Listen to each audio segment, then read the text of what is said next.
चिन बस एक low level का पेट्रोल सोल्जर था, सबसे नीचे रैंक पर। लेकिन सिर्फ हल्का सा टैप पावर मेजरिंग मशीन पर करते ही उसने स्पेशल फोर्स के सोल्जर्स को वही का वही शॉक कर दिया। सिर्फ इसलिए क्योंकि उसने ना सिर्फ रिकॉर्ड तोड़ा बल्कि एक ही हिट में मशीन भी खराब कर दी। जब उसने अपनी सबसे बेसिक स्किल ट्राई की तो किसी ने नहीं सोचा था कि वो सीधे 3 स्काईस्क्रेपर जैसी बिल्डिंग्स उड़ा देगा। ऐसी पावर के सामने चाहे बॉस लेवल मॉन्स्टर ही क्यों ना हो, उसे भी डर लगना तय है। लीजन के चीफ की बड़ी बेटी भी उसे अपनी तरफ खींचना चाहती थी और उसने ऐसे कंडीशंस रखे जिन्हें वो मना नहीं कर सकता था। वो था उसकी छोटी बहन के बारे में इंफॉर्मेशन कलेक्ट करना, क्योंकि इस केओस भरी दुनिया में सिर्फ आर्मी के पास ही सबसे स्ट्रॉन्ग इंटेल कलेक्ट करने की एबिलिटी है। और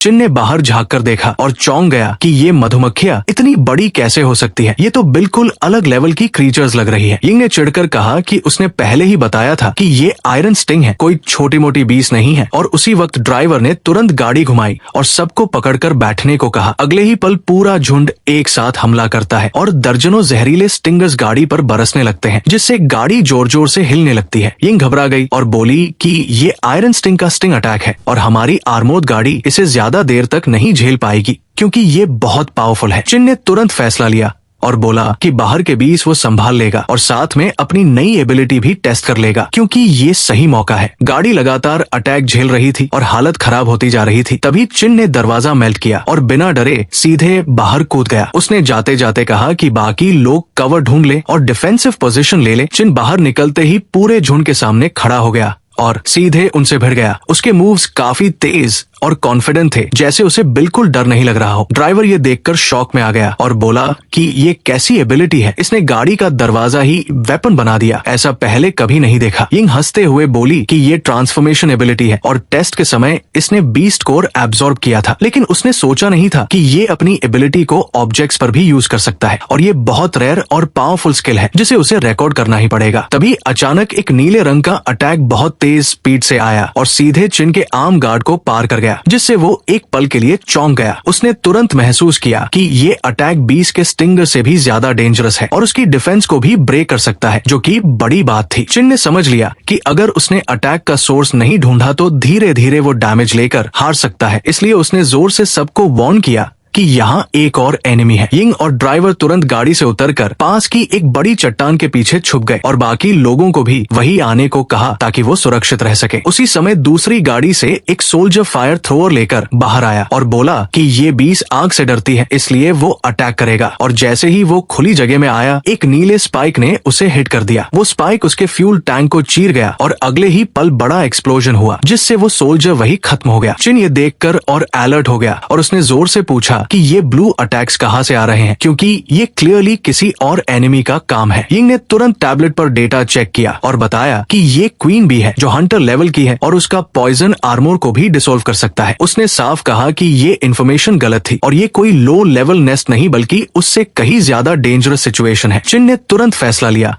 और कहा कि वो क्वीन को खत्म करेगा और बाकी 20 यिंग संभाल ले। यिंग तुरंत एक्शन में आई और अपनी वाइंड एबिलिटी एक्टिवेट कर दी, जिससे आसपास की हवा अचानक बहुत तेज हो गई और स्टॉर्म जैसा माहौल बन गया। उसने जोर से कमांड दी और हवा के प्रेशर से 20 पीछे हटने लगी और रेड फॉग भी हट गई, जिससे विजिबिलिटी साफ हो गई। अब क्वीन भी साफ दिखाई दे रही थी और चिन ने तुरंत उसे टारगेट कर लिया और फोकस पूरी तरह उसी पर कर दिया। उसने शील्ड को ट्विस्ट करके एक लंबा और शार्प स्पीयर बना लिया और अटैक के लिए तैयार हो गया। चिन ने जमीन पर जोर से पैर मारा और पूरी ताकत से जंप लेकर स्पीयर को क्वीन की तरफ फेंका और उसके साथ रेड एनर्जी भी निकली। स्पीयर सीधा क्वीन को लगा और वो दर्द से चिल्लाई, लेकिन गिरने के बजाय अभी भी खड़ी रही, जिससे सब लोग शॉक में आ गए। यिंग को यकीन नहीं हुआ कि इतना स्ट्रॉन्ग अटैक भी उसे खत्म नहीं कर पाया और उसने समझ लिया कि ये एनिमी एक्सपेक्टेड से ज्यादा पावरफुल है। उसने तुरंत चिन को चिल्लाकर कहा कि उसे भागने मत देना, क्योंकि ये इवॉल्व होकर और भी खतरनाक बन सकती है। लेकिन चिन जमीन पर गिर गया और बोला कि उसकी एनर्जी खत्म हो गई है और अगर रेड फॉग होती तो वो लड़ाई जारी रख सकता था। यिंग नीचे झुककर मजाक में बोली कि क्या वो नाटक कर रहा है या उसे CPR चाहिए, जिससे माहौल थोड़ा हल्का हो गया। चिन ने भी जवाब दिया कि उसे बच्चों में इंटरेस्ट नहीं है और यिंग तुरंत गुस्से में आ गई कि उसे बच्चा किसने कहा। फिर उसने उसे एक कैंडी दी और बोली कि पहले इसे खा ले और आराम कर ले, क्योंकि उसे रिकवरी की जरूरत है। तभी सिपाहिया दौड़ता हुआ आया और पूछा कि क्या वो लोग ठीक है। चिन ने कहा कि सब ठीक है और पहले एरिया सिक्योर करना जरूरी है। उसने कहा कि बैटलफील्ड साफ करो और टेम्पररी बेस बनाओ क्योंकि सिचुएशन अभी भी रिस्की है और रिपोर्ट भी भेजनी होगी। यिंग ने मुस्कुराते हुए कहा कि रिपोर्ट तो पहले ही भेज दी गई है और सबकी नजर सामने एक उभरी हुई जगह पर गई। उसने डिवाइस देखकर बताया कि रेड फॉग का लेवल अभी लो है, वो प्रोटेक्टिव गियर पहनकर अंदर जा सकते हैं। इसके अलावा इस बेस का थ्रेट लेवल अब मीडियम से बढ़कर हाई हो चुका है। यिंग ने आगे कहा कि अगर हम ये मिशन सक्सेसफुली कंप्लीट कर लेते हैं तो ये ओवर लेवल कंप्लीशन माना जाएगा और हमें बहुत बड़े रिवॉर्ड्स मिल सकते हैं। उसी समय स्पेशल फोर्सेज हेडक्वार्टर्स में एडवाइजर रूम के अंदर सॉन्ग लियम टिन की तरफ पीठ करके खड़ा था और सिचुएशन डिस्कस कर रहा था। उसने कहा कि ऊपर के लोगों की राय बंटी हुई है। कुछ लोग चाहते हैं कि चिन को हाई लेवल कॉम्बैट एसेट बनाया जाए, जबकि कुछ पागल साइंटिस्ट्स उसे एक्सपेरिमेंट का सब्जेक्ट बनाना चाहते हैं। सॉन्ग लियम की नजरें तेज हो गई और उसने साफ कहा कि चिन बहुत खास है, उस पर लगातार नजर रखी जाए। टिन का चेहरा सीरियस हो गया और उसे तुरंत इमरजेंसी इंफॉर्मेशन मिली। सॉन्ग लियम ने बिना समय गवाए आदेश दिया कि तुरंत रिपोर्ट दी जाए। टिन ने फोन उठाया और गुस्से में पूछा कि क्या कहा। जिस बेस में चिन्ह और यिंग गए हैं उसका थ्रेट लेवल लो से सीधे हाई में बदल गया है। उसे ये भी बताया गया कि दोनों पहले ही अंदर जा चुके हैं, जिससे टिन और ज्यादा परेशान हो गया और बोला कि ये तो सीधा सुइसाइडल एक्ट है। सॉन्ग लियम ने शांत रहते हुए कहा कि यिंग दिखने में केयरलेस लगती है लेकिन असल में बहुत कॉशियस है, वो बिना वजह रिस्क नहीं लेती, यहाँ जरूर कुछ गड़बड़ है। और उसने तुरंत आदेश दिया कि नियरेस्ट XICH HYD टीम को भेजा जाए और सॉन्ग के नेतृत्व में रेस्क्यू शुरू किया जाए। उसने साफ कहा कि प्रायोरिटी सिर्फ एक है, यिंग और चिन की सेफ्टी, बाकी सब बाद में देखा जाएगा। उसी समय डेप्यूटी ऑफिसर कमरे में आया और रिपोर्ट देने लगा। टिन उसे देखकर थोड़ा सरप्राइज्ड हुआ क्योंकि वो हॉस्पिटल में होना चाहिए था। सॉन्ग लियम ने सीधे पूछा कि तुम यहाँ क्या कर रहे हो। फिर बिना वक्त गवाए उसे ऑर्डर दिया कि वो तुरंत सॉन्ग के पास डेप्यूटी के रूप में रिपोर्ट करे। डेप्यूटी ने बिना सवाल किए आदेश मान लिया और चला गया। टिन के चेहरे पर इरिटेशन साफ दिख रहा था क्योंकि उसे समझ आ गया था कि ये सब पहले से प्लान किया गया था। सॉन्ग लियम ने हल्का इशारा किया और उसे जाने को कहा। अंदर ही अंदर वो सोच रहा था कि वो अपनी बेटी सॉन्ग की मदद बस इतनी ही कर सकता है। दूसरी तरफ चिन्ह और यिंग अंदर बेस में आगे बढ़ रहे थे और सी ही सोच रहा था कि सिर्फ वही और यिंग प्रोटेक्टिव सूट की वजह से रेड फॉग को सह सकते हैं। यिंग ने डिवाइस देखकर कहा कि एनर्जी रीडिंग्स में ज्यादा बदलाव नहीं है, लेकिन उसे कुछ अजीब जरूर लग रहा था। उसने चिंता जताई कि अगर क्वीन बी बॉस लेवल तक इवॉल्व हो गई तो सिचुएशन बहुत खतरनाक हो जाएगी। तभी चिन ने अचानक यिंग को रोका और सामने देखते ही दोनों के चेहरे बदल गए क्योंकि सामने एक विशाल इवोल्व्ड आयरन स्टिंग क्वीन खड़ी थी। वो पहले से कहीं ज्यादा बड़ी और डरावनी थी और उसके बॉडी स्ट्रक्चर से साफ था कि वो बॉस लेवल तक पहुंच चुकी है। यिंग घबरा गई और बोली कि ये कैसे पॉसिबल है, इतनी कम रेड फॉग में ये इतनी जल्दी इवॉल्व कैसे हो गई। उसने और ध्यान से देखा तो समझ आया कि बाकी बीज भी अनयूजुअली स्ट्रांग हो चुकी है और ये सब नॉर्मल नहीं है। उसने घबराकर कहा कि रेड फॉग का लेवल बहुत पहले ही सेफ लिमिट पार कर चुका है, लेकिन एनालाइजर कोई वार्निंग नहीं दे रहा, मतलब सिस्टम के साथ छेड़छाड़ हुई है। यिंग ने कहा कि प्रोटेक्टिव सूट्स के साथ भी टैंपरिंग हुई है और उनका इफेक्ट कम हो गया है। उसी समय केव के अंदर से तेज आवाजें आने लगी और सिचुएशन और डेंजरस हो गई। चिन ने तुरंत यिंग का हाथ पकड़ा और चिल्लाया कि पीछे हटो, लेकिन उसके दिमाग में एक और बात चल रही थी कि ये रेड फॉग उसके लिए एनर्जी सोर्स भी बन सकती है। उसने जल्दी से आसपास देखा और यिंग के लिए सेफ स्पॉट बनाने का फैसला किया ताकि वो आराम से फाइट कर सके। उसने एक जोरदार किक से पत्थर तोड़कर एक जगह बनाई और यिंग से कहा कि वो यही छुप जाए क्योंकि ये जगह थोड़ी सुरक्षित है। फिर उसने आदेश दिया कि वो हेडक्वार्टर से तुरंत कॉन्टैक्ट करे और बैकअप के लिए रिक्वेस्ट भेजे। यिंग ने कॉन्फिडेंट होकर कहा कि वो डेटा भी अपडेट करेगी और सिचुएशन की पूरी जानकारी भेजेगी ताकि मदद जल्दी पहुंचे। चिन जाने लगा, तभी यिंग ने उसे आवाज दी और मजाक में बोली कि अगर वो वापस नहीं आया तो वो उसे मरने के बाद भी नहीं छोड़ेगी। चिन ने बिना हिचकिचाए कहा कि वो जरूर वापस आएगा और इस बार वो अपनी कसम नहीं तोड़ेगा जैसे पहले हुआ था। वो सीधे क्वीन के सामने जाकर खड़ा हो गया और जोर से चिल्लाया कि वो हार नहीं सकता। चारों तरफ बीस उसे घेर चुकी थी और सिचुएशन बेहद खतरनाक हो चुकी थी, लेकिन चिन ने अपने अंदर की पूरी एनर्जी इकट्ठा करनी शुरू कर दी। उसने सोचा कि उसके पास बस एक ही मौका है क्योंकि उसके पास बची हुई रेड एनर्जी सिर्फ एक पावरफुल अटैक के लिए काफी है। उसने ध्यान लगाकर एनर्जी को कॉन्डेंस किया और फिर अपने स्ट्रॉन्गेस्ट मूव को एक्टिवेट किया। अगले ही पल एक भयानक रेड एनर्जी ब्लास्ट निकली जिसने पूरे एरिया को लाल रोशनी से भर दिया। अटैक सीधा क्वीन पर लगा और एक पल के लिए लगा कि शायद वो खत्म हो गई है, लेकिन स्मोक हटते ही चिन को कुछ अजीब महसूस हुआ। उसके पैरों के नीचे से रेड फॉग उठने लगी और उसने सामने देखा तो काउंटलेस बीस की आंखें उसे घूर रही थी। उसका चेहरा तुरंत का भीर हो गया क्योंकि उसे समझ आ गया कि असली खतरा अभी खत्म नहीं हुआ है। सीन कुछ मिनट पीछे जाता है जहाँ यिंग एनालाइजर को चेक कर रही थी और उसे पता चला कि सिस्टम के साथ छेड़छाड़ हुई है। अलार्म बजने लगा और वार्निंग आई कि red fog level dangerously high हो चुका है और लिमिट से कई गुना ज्यादा है। यिंग घबरा गई और बोली कि ये लेवल नॉर्मल नहीं है, ये डबल से भी ज्यादा हो चुका है और सिचुएशन कंट्रोल से बाहर जा रही है। उसी समय एक तेज हवा का झोंका आया और उसने खुद को बचाने के लिए तुरंत कवर लिया। उसने बाहर की तरफ देखा और समझ गई कि एक्सप्लोजन की वजह से रेड फॉग और ज्यादा डेंस हो गई है। उसी हाई डेंसिटी एनर्जी की वजह से बीस्ट तेजी से इवॉल्व हो रही थी और उनकी स्ट्रेंथ भी कई गुना बढ़ चुकी थी। अब तो वीक स्काउट लेवल 20 भी हंटर लेवल तक पहुंच चुकी थी, जो सिचुएशन को और खतरनाक बना रहा था। इसी बीच क्वीन ने चिन पर हमला शुरू कर दिया और वो लगातार प्रेशर में आ गया। चिन हैरान था कि एनिमीज जितनी मरती है उतनी ही बढ़ती जा रही है और उनकी ताकत भी बढ़ रही है। उसने महसूस किया कि भले ही वो रेड फॉग एब्जॉर्ब कर रहा है, लेकिन उसकी रिकवरी स्पीड कंजम्पशन से कम है और वो धीरे धीरे थक रहा है। अगर यही चलता रहा तो उसकी एनर्जी खत्म हो जाएगी और वो लड़ नहीं पाएगा। इसलिए उसने खुद को संभालने की कोशिश की। दूसरी तरफ यिंग दूर खड़ी सब देख रही थी और टेंशन में थी कि चिन ये फाइट सर्वाइव कर पाएगा या नहीं। तभी उसकी नजर चिन के नेक पर गई और वो समझ गई कि उसके अंदर रेड फॉग इन्फेक्शन के साइंस दिख रहे हैं। यिंग ने तुरंत अपना डिवाइस उठाया और रेड फॉग लेवल चेक करने लगी। उसे देखकर वो चौंक गई क्योंकि रीडिंग लगातार बढ़ रही थी और उसने घबराकर कहा कि चिन अब कंट्रोल खोने वाला है। उसने तुरंत फैसला लिया कि पहले उसके आसपास की रेड फॉग हटानी पड़ेगी, वरना वो पूरी तरह लूज कंट्रोल कर देगा। और उसने अपनी wind attack pressure blast activate कर दी। तेज हवा का झोंका बना और उसने चिन के आसपास की सारी रेड फॉग उड़ा दी, जिससे उसका एनर्जी फ्लो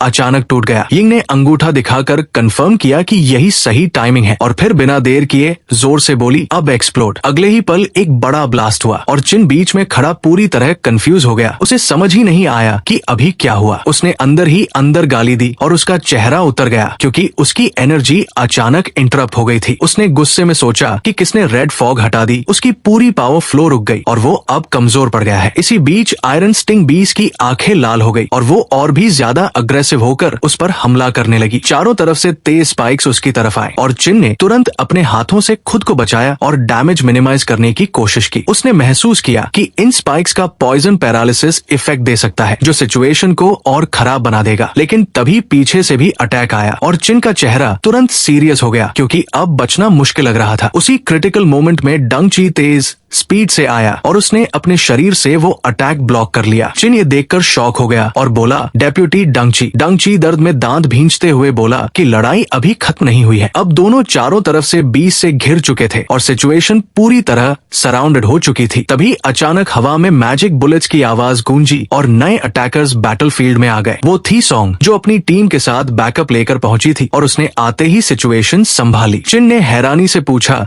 कि वो यहाँ कैसे आई। सॉन्ग ने जवाब दिया कि हेडक्वार्टर से डायरेक्ट ऑर्डर मिला है उन्हें सपोर्ट देने का। उसने तुरंत कमांड दी कि पूरी टीम अटैक करे और इन इंसेक्ट्स को खत्म कर दे। सभी सोल्जर्स एक साथ आगे बढ़े और जो रसे जवाब दिया, यस मैम, और बैटलफील्ड आग और गोलियों से भर गया। सॉन्ग ने तुरंत स्ट्रैटेजी दी, टीम में सामने से फायर से रास्ता साफ करे और टीम भी बीच में कवर फायर दे। तभी बॉस लेवल क्वीन बी ने अपना अटैक चार्ज किया और उसका शार्प टेल डेंजरस एनर्जी के साथ चमकने लगा। अचानक एक तेज रेड एनर्जी अटैक निकला। अटैक सीधा डेप्यूटी की तरफ जा रहा था और एक सोल्जर चिल्लाया कि सावधान रहें, लेकिन सॉन्ग बिल्कुल शांत थी। वो बिना घबराए एम लेकर खड़ी रही और बोली कि पीछे मत देखो, बस आगे बढ़ते रहो। उसने पूरी एनर्जी इकट्ठा की और अपनी powerful ability electromagnetic annihilation activate कर दी। एक हाई वोल्टेज फील्ड बना और उसकी एनर्जी सीधे क्वीन के अटैक को काटते हुए उसके शरीर में घुस गई। चारों तरफ बिजली की चमक फैल गई और क्वीन को भारी डैमेज हुआ, जिससे वो कमजोर पड़ गई। सोल्जर्स ने ये देखकर चीयर किया कि कैप्टन का अटैक सीधा लगा है और सिचुएशन अब कंट्रोल में आ सकती है। चिन ये सब देखकर हैरान था और बोला कि सॉन्ग की असली ताकत कितनी खतरनाक है। डंग ची ने समझाया कि पिछली बार उसके पास फुल कॉम्बैट गियर नहीं था, इसलिए वो पूरी ताकत नहीं दिखा पाई थी। सॉन्ग ने तुरंत पूछा कि यिंग कहाँ है और चिन ने इशारा करके उसकी लोकेशन बता दी। यिंग पीछे खड़ी थोड़ी नाराज होकर बोली कि अगर वो लोग 10 मिनट और देर करते तो उसे खुद को ही संभालना पड़ता। सॉन्ग ने हल्के मजाक में कहा कि वो उसका खाना अभी भी वो करती है क्योंकि पिछली बार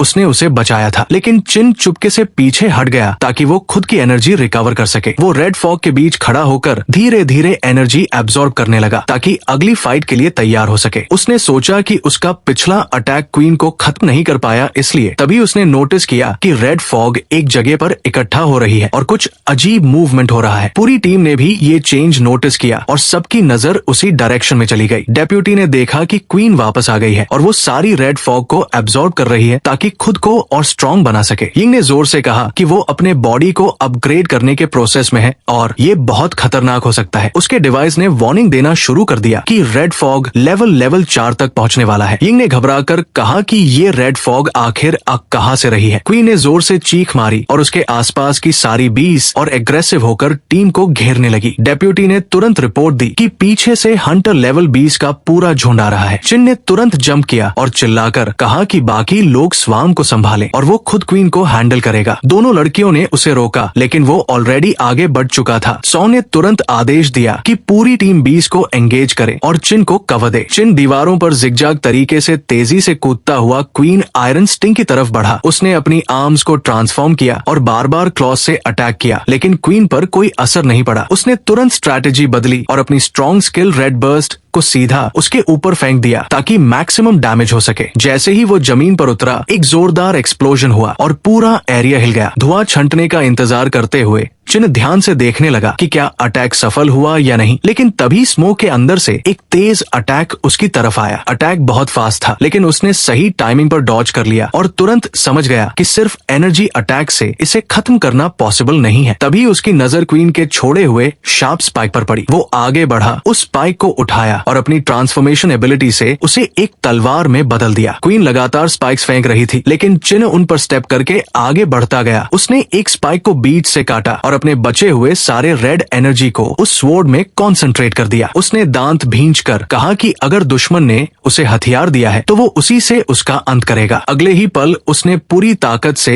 रेड स्लैश मारा जो सीधे क्वीन के सिर से नीचे तक चला गया। क्वीन का शरीर 2 हिस्सों में कट गया और कुछ सेकंड बाद उसके अंदर से एक और एक्सप्लोजन हुआ। धुएं के बीच से एक चमकता हुआ रेड कोर सामने आया और उसकी आंखों में चमक आ गई क्योंकि ये बॉस लेवल 20 कोर था। वो धीरे धीरे आगे बढ़ा, उसे उठाया और हल्की मुस्कान के साथ बोला कि आखिर ये मिल ही गया। उसने तुरंत उसे एब्जॉर्ब करना शुरू किया, लेकिन एनर्जी इतनी ज्यादा थी कि उसका शरीर उसे संभाल नहीं पा रहा था। कुछ ही सेकंड में उसके अंदर की एनर्जी पूरी तरह भर गई और उसका शरीर ओवरलोड होने लगा और वो चीख उठा कि अब और नहीं सह सकता। उसी समय दूसरी तरफ सोल्जर्स बाकी 20 को खत्म कर रहे थे और बैटलफील्ड धीरे धीरे साफ हो रहा था। डेप्यूटी ने रिपोर्ट दी कि स्वाम खत्म हो चुका है, लेकिन यिंग को लगा कि एनिमीज अचानक कमजोर क्यों हो गए। वो मुड़ी और देखा कि चिन जमीन पर बेहोश पड़ा है। उसने जोर से उसका नाम पुकारा। भाइयों, आज की वीडियो में बस इतना ही। मिलते हैं नेक्स्ट पार्ट में। तब तक के लिए जो भाई चैनल पर नए हैं, चैनल को सब्सक्राइब करें और बेल आइकॉन ऑन कर लें ताकि अगली वीडियो आप सभी को सबसे पहले मिले।